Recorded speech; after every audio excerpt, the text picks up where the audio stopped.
Once upon a time, in a crooked little cottage with a leaky roof and a very confused cat, lived two sisters, Mangita and Lina.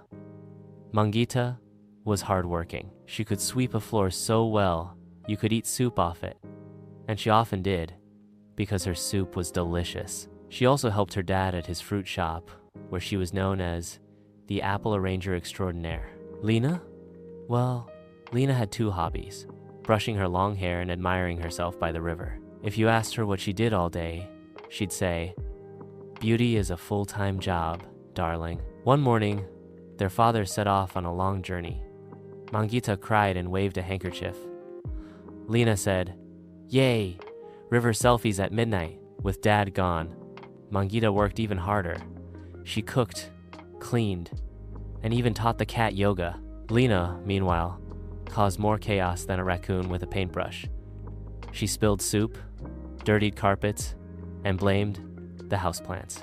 One day, Lina was in the forest, picking unripe fruits because they looked aesthetic, and throwing them in the river like a fruity version of dodgeball. That's when an old woman waddled up. "Dear girl, I'm starving," she said sweetly. "Say no more, Granny," Lina said, handing her the sour strawberries of doom. "These are so delicious." "Probably." The woman took one bite and immediately looked like she'd eaten a lemon dipped in chili sauce. "Ah, tasty," she groaned and fainted. Meanwhile, Mangita found the poor old woman snoozing in the dirt. "Oh no, this woman needs help," said Mangita, channeling her inner nurse. She took her home, tucked her in, made soup, and brewed herbal tea with 7 kinds of leaves, some of which were actual herbs. But Lina was back on her nonsense. She poured dirt into the tea and added ice cubes to the soup like she was in some evil cooking show. One night, Mangita fell sick. "Bring me the blueberries the old woman gave us," she whispered. Lina ate them all and said, "Oops, maybe the cat had them, or a blueberry thief. Who knows?" Just then, poof, the old woman appeared before Lina.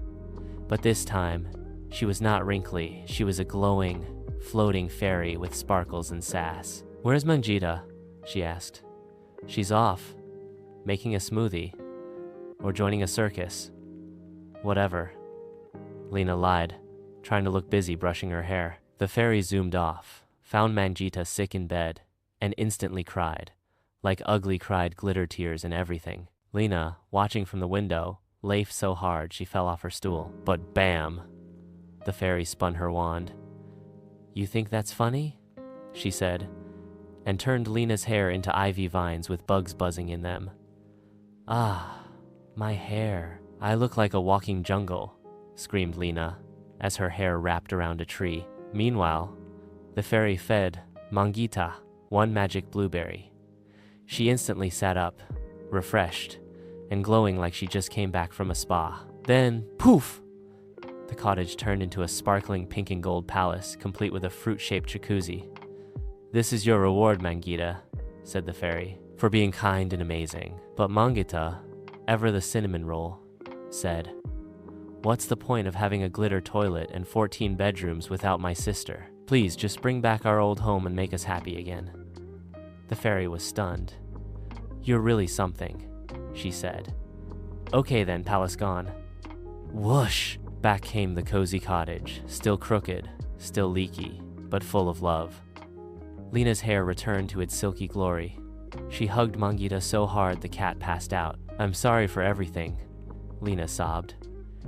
"From now on I'll help with chores, maybe even cook soup," just supervised. And so, the sisters lived happily ever after, sweeping floors together, cooking real soup with 0 dirt, and once a week, feeding blueberries to the fairy, who now lived in their garden disguised as a suspiciously sparkly squirrel.